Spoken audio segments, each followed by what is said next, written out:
राजपत्र टीवी, आपकी खबर हमारी नजर। सत्यपाल मलिक साहब गवर्नर है और एक कॉन्स्टिट्यूशनल पोस्ट पर है। जब वो देश के प्रधानमंत्री से मिले और उन्होंने जो कुछ बातें कही है कि 500 बल्कि 700 किसान जो जिनकी मौत हुई है 3 फार्मूलाज के तहत, यकीनन वो तो मोदी सरकार की जिम्मेदार है।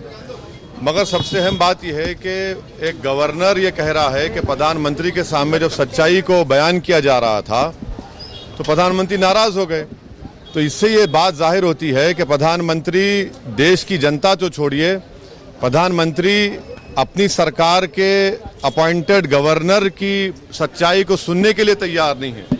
तो इससे देश के प्रधानमंत्री श्री नरेंद्र मोदी का अहंकार और उनका सच्चाई को नहीं सुनना और ना मानना, ये इस बात को बताता है कि प्रधानमंत्री देश की जनता की तकलीफ से बिल्कुल दूर है। वो यकीनन एक ऐसे बादशाह हैं जो सिर्फ अपनी तारीफ सुनना चाहते हैं। तो वो सच्चाई को, क्रिटिसिज्म को वो सुनने के लिए तैयार नहीं है और उन्हें जो कुछ कहा सही है। और ये जो किसान लॉस को जो वापस लिया गया, मैंने उस वक्त भी कहा, आज भी कह रहा हूं कि बीजेपी ने हालत मजबूरी में किया, क्योंकि उनको नज़र आ रहा था कि ज़मीन खिसक रही है उत्तर प्रदेश में, पंजाब में, उत्तराखंड में। इसीलिए उन्होंने हालत मजबूरी में, पॉलिटिकल कंपल्शन था।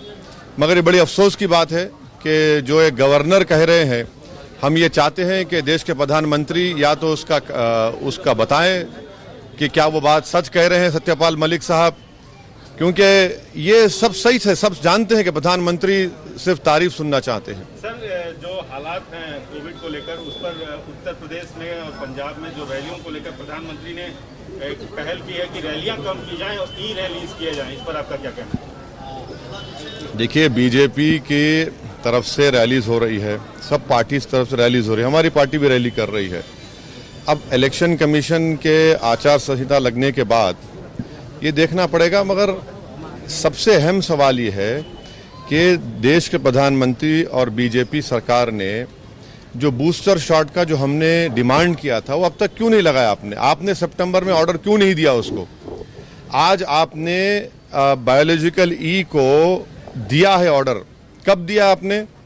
और वो कब आएंगे वो जो प्रिकॉशनरी या बूस्टर शॉट बोल रहे, और वो सिर्फ इमरजेंसी ऑथराइजेशन है। बूस्टर शॉट लगना चाहिए हमारे हेल्थ वर्कर्स को, फ्रंटलाइन वर्कर्स को, मगर वो है ही नहीं ना। वैक्सीन कहाँ है? वो तो जनवरी के एंड में आएगा। तो आप बूस्टर शॉट लीजिए, बूस्टर शॉट मुहैया कराइए देश की जनता को। जो कोविड की सेकेंड वेव में गलती की थी, दोबारा अब आप कर रहे हैं। सर, आज बच्चों के लिए आज बच्चों के लिए वैक्सीन शुरू की गई है। हम आपके जरिए से, बल्कि हमारे पूरे पार्टी के जिम्मेदारान भी कोशिश कर रहे हैं कि 15 साल और 18 साल के दरमियान में जो आज वैक्सीनेशन का आगाज़ हुआ है, एमआईएम पार्टी पूरी जनता से अपील करेगी कि फ़ौरन 15 और 18 साल के दरमियान के बच्चे और बच्चियों को फ़ौरन वो ये वैक्सीनेशन लगाने का काम करने का शुरू करें। एमआईएम ओपनली आतिकी अहमद को और उनके बेटे को सपोर्ट कर रहे हैं, उसका नहीं। देखिए, अतीक साहब तो हमारी पार्टी में हैं, तो अजय मिश्रा टेनी, उनका बेटा जिस पर मर्डर का मुकदमा है, वो यूनियन कैबिनेट के मंत्री हैं। और बीजेपी के पास अभी मौजूदा उत्तर प्रदेश में 37% ऐसे एमएलएज हैं जिन पर क्रिमिनल चार्जेस हैं।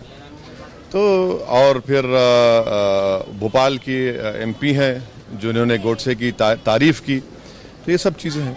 सर, अभी ये मामला उठाना, सेंटर को अटैक करना नहीं हो गया, प्रॉब्लम उसको तो अभी रिपील कर दिए थे, मगर अभी यूपी का एजेंडा नहीं है ये। किसका? ये जो अभी सेंटर के ऊपर अगेंस्ट सत्यपाल मलिक बोलना और अपोजिशन पे टारगेट करना, ये कितना तक आप समझते हैं? अरे, आप तो ऐसा बीजेपी स्पोक्सपर्सन की तरह मुझसे सवाल कर रहे हैं। गवर्नर है, मजाक है क्या कोई? गवर्नमेंट ऑफ इंडिया मोदी साहब हेड कर रहे हैं, उनका अपॉइंटी है। अब आप अगर गवर्नर की बात का यकीन नहीं करेंगे, चलिए आप ओवैसी की बात का यकीन नहीं करेंगे, मगर ये गवर्नर है ना। गवर्नर कह रहा है कि प्रधानमंत्री सच्चाई सुनने तैयार नहीं है। और कितनी बेहिसी से देश के प्रधानमंत्री कह रहे हैं कि मेरी वजह से मरे। हाँ, आपकी कानून बनाने की वजह से किसान मरे, आप ही के कानून बनाने से बने, सारा देश जानता है। मगर 10 मिनट में प्रधानमंत्री गवर्नर से वो खुद कह रहे हैं कि उनसे बहस हो गई, झगड़ा हो गया। ये ठीक नहीं है। देश के प्रधानमंत्री का ओहदा बहुत बड़ा है, गवर्नर का ओहदा भी है।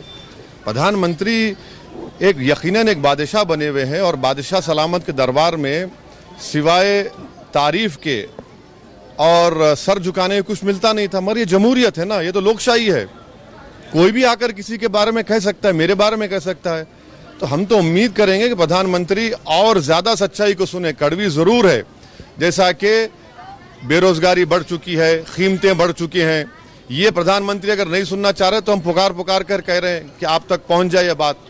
सर आखिरी सवाल, हाँ, महाराष्ट्र में जो अभी हैदराबाद के 2 लड़कियों को, हैदराबाद के भी मैंने पूरे देश के जो मुसलमान पढ़े लिखे महिलाएं हैं, पढ़े लिखे हैं, काबिल हैं, अपने आप में काबिल हैं, उनके ताल्लुक से आप उनके हर्राज का ऐलान करते हैं, उनके ऑक्शन का ऐलान करते हैं। ये कौन लोग हैं ये? और देश के प्रधानमंत्री को, देश की सरकार को इनको पकड़ना चाहिए, अरेस्ट करना चाहिए। अरे भाई, ये मुसलमान जरूर है मगर किसी की बेटी है, किसी की बहन है, किसी की माँ है, उसमें एक 65 साल की महिला भी है। एक गंदगी की हद हो गई है। ये तो दीमक की तरह देश को खा रहे हैं। हम उम्मीद करते हैं कि गवर्नमेंट ऑफ इंडिया और खास तौर से MHA में जो काउंटर रेडिकलाइजेशन सेल है वो हरकत में आए। काउंटर रेडिकलाइजेशन सेल तो सिर्फ मुसलमानों के लिए इस्तेमाल होता, इनके लिए इस्तेमाल करें ना। आखिर कौन है ये लोग जितने रेडिकलाइज होकर देश के महिलाओं को, देश के बच्चियों को उनकी तस्वीर डालकर